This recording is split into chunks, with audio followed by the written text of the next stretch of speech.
All right, let's dive into a story that, well, it reads like something straight out of a chilling thriller. But the terrifying part is, it's all too real. It's a story about a beloved neighbor, a respected family, and a string of deaths that were hidden in plain sight for 14 long years. So let's start with the big question, right? The one that hangs over this entire unbelievable story. How on earth could 6 deaths, all in the same family, over 14 years, just go unnoticed? How did no one suspect a thing? That's the mystery we're going to unpack. You know, a story like this, you'd think it would start at the beginning. But nope, we're actually starting at the very end of this long, dark road, with the moment that completely shattered a community's sense of peace. Picture this. It's October 2019 in the small village of Kutathai. The police arrive and they arrest a woman that everybody knows. And I don't just mean they know of her. They liked her, they respected her. Her name is Jolly Joseph, and her arrest was about to unravel a story that nobody could have possibly imagined. Okay, so to really understand the sheer shock of her arrest, you have to understand the person everyone thought they knew. Let's peel back the layers on this perfect facade that Jolly Joseph had so carefully built. And this slide, wow, it really lays it all out, doesn't it? The two faces of Jolly Joseph. On one side, you have her public image, a devout, super friendly woman, a respected lecturer at a prestigious college.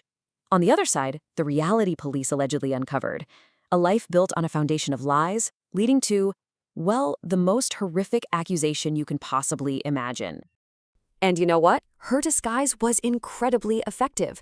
Her own neighbors used these exact words to describe her: jovial, friendly, pious. They had absolutely no reason to believe the woman living right next door was anything other than what she appeared to be. Okay, now we have to go back, way back. To understand the sheer scale of this, we have to rewind the clock and look at the chilling pattern that investigators eventually and painstakingly started to piece together. So look at this timeline. It's just bone-chilling. It starts back in 2002 with her mother-in-law. Then 6 years pass, silence. Then her father-in-law dies. 3 more years, and it's her own husband. The deaths just keep on coming, one by one. And those huge gaps between each death, that's the key.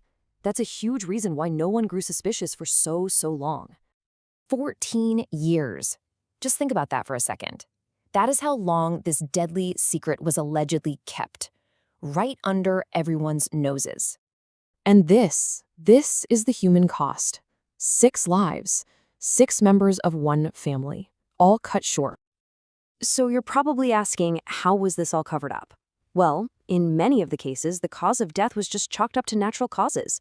A sudden heart attack, cardiac arrest. It seemed plausible, right? Especially for the older family members. And that simple explanation was enough to mask the alleged truth. This brings us right to the heart of the investigation. Once the police finally identified this horrifying pattern, they had 2 massive questions to answer. Why did this happen, and how was it done? According to investigators, the motives were tragically simple. It all came down to greed and control. They alleged that she wanted to gain control over the family's property, and she wanted to remove any obstacles so she could marry another man within the family. And the alleged weapon of choice? Cyanide. Now, this isn't a substance you can just go buy off the shelf. It's highly regulated, which means getting it would have required careful, deliberate planning. The way it was delivered was just intimate and so chilling. The cyanide was allegedly mixed right into food or drinks and then served to family members who had no reason at all to mistrust the person who was supposed to be caring for them. It was a complete and total betrayal of trust. So how did this whole house of cards finally come crashing down? Well, after her arrest, a massive investigation kicked off to finally bring the truth into the light. Building a case like this after so many years was methodical. It all started with the arrest and then an alleged confession. From there, investigators had to take the really drastic step of exhuming the bodies for forensic analysis, which was absolutely crucial for finding physical proof of poison long after the deaths.